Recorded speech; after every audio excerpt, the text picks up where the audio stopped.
is our quiz for contracts. What are some important elements that a contract for working with subcontractors should include? Now, I haven't heard much about this. I'm the general and I'm working with my subcontractors. I'm the subcontractor and I'm working with the general. What should the contracts that are used with subcontractors include? A description of the work to be performed, job site location, and payment terms. B, the subcontractor's required uniform, including shirt, hat, and coat emblems. C, the approved brands of tool allowed, power cord, and ladder specs. D, the subcontractor's date of birth, color of eyes, and hair. Pick your answer. Okay, what is the answer we're looking for here? What are some important elements that a contract for working with subcontractors should include? It's A, a description of the work to be performed, job site location, and payment terms. 2, what type of documents are typically included in a project manual? Okay, every time we get one of these large contracts, we have a 3-ring binder with the name of the project on it, and in that project manual, what goes in there typically? A, invoices and purchase orders for materials. B, legal interpretations and arbitration notes. Hope not. C, bid documents, contract provisions, and supplemental forms. D, time cards and payroll records. What would you think goes in the project manual? Okay, what type of documents are typically included in a project manual? The answer is C, bid documents, contract provisions, and supplemental forms.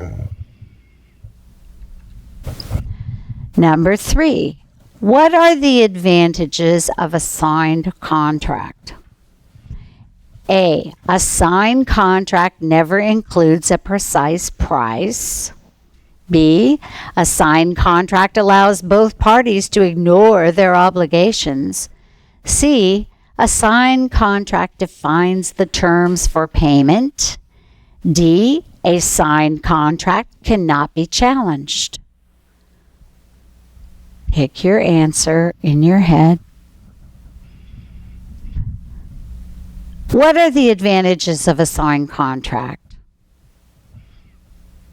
C, a signed contract defines the terms for payment, a very important provision of your contracts. How do I get paid? Who's going to pay me and when?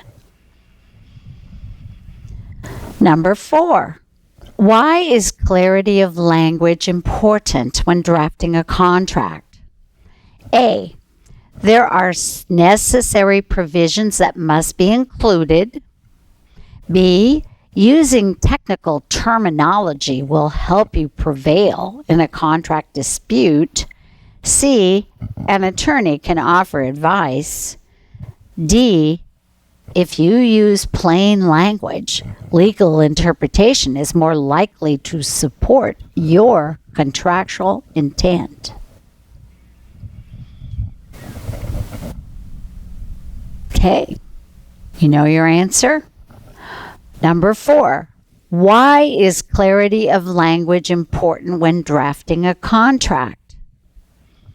Answer D, if you use plain language, legal interpretation is more likely to support your contractual intent. Number 5, what are the types of damages that cannot be enforced when a breach of contract occurs? Okay, you're way into this dispute process. There's been a breach of contract that has occurred.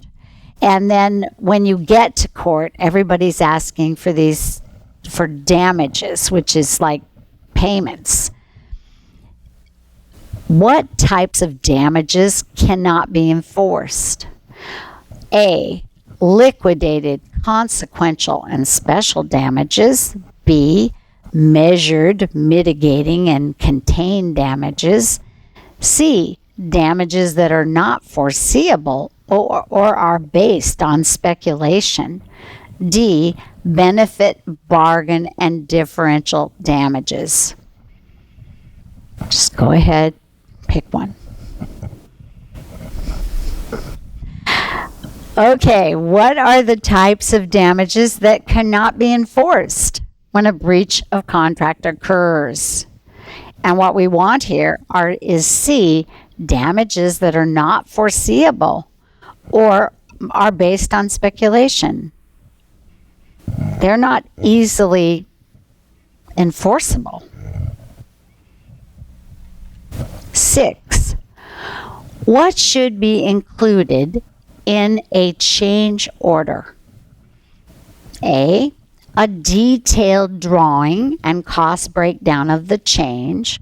B, a business address for the responsible subcontractor. C, a written reason for the change, and signatures from the property owner and the contractor. D, copies of the change order that are given to suppliers.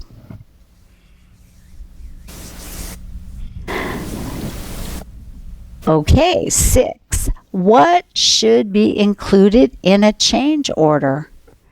Answer we're looking for is C, a written reason for the change, and signatures from the property owner and the contractor. And a change order happens when you're out on the job, you've already got the contract, you've begun working, and the owner comes to you and requests that you do something else. Then you issue a change order, and it has a written reason for the change and signatures from the property owner and the contractor. Number 7. Which of the following statements does not describe performance in reference to a contract? What is performance? Performance is the manner in which the job was done. A, subcontractors are held to the same construction industry standards for professionalism and performance as general contractors. B, a property owner signs a contract for the performance of a specific task, and that is what they are entitled to receive before the issuance of final payment. C, standards for the performance of a task should be determined by the contractor. D, a contractor must perform in accordance to the dictates of the contract, completing all essential elements of work before receiving final payment. Now, our question says, which of the following statements does not describe performance? Make a choice. Number 7, which of the following statements does not describe performance in reference to a contract? Answer we're looking for here is C. Standards for the performance of a task should be determined by the contractor. That is not true. How are standards for performance of a task determined? They are determined by the industry. They are industry standards, accepted industry standards, not determined by the individual contractor. Which of the following statements best describes negotiation? Negotiation. One of the dispute resolution techniques, negotiation. A, it is a dialogue designed to resolve disputes. B, it is a dialogue designed to highlight problems before they occur. C, it is a dialogue designed to communicate effectively with subcontractors and suppliers. D, it is a dialogue designed to generate a mutually course of action that benefits the contractor. Okay, choose one.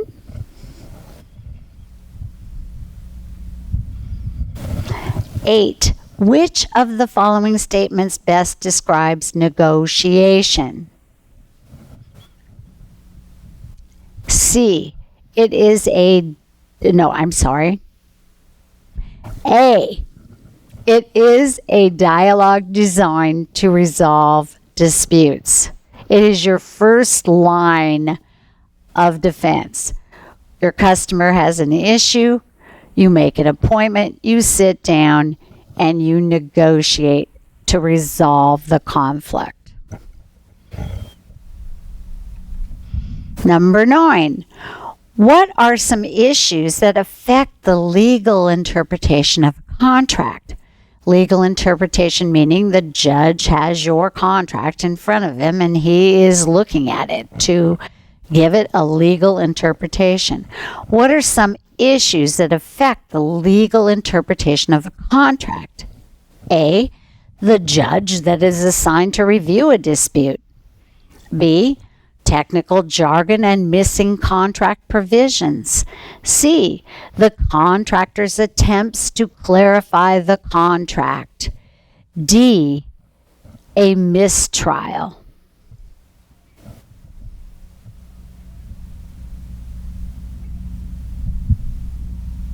Nine, what are some issues that affect the legal interpretation of a contract? And we want B, using technical jargon and missing contract provisions. When the judge is looking at that, he's going to be looking for plain language and very carefully designed provisions.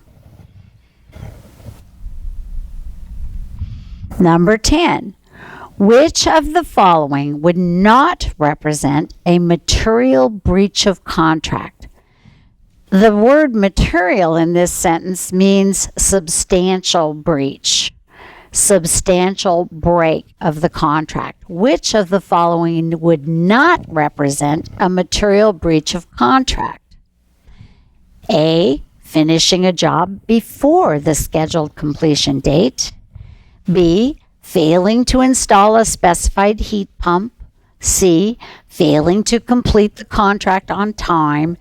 D, owner refusal to pay for a job completed according to the contract.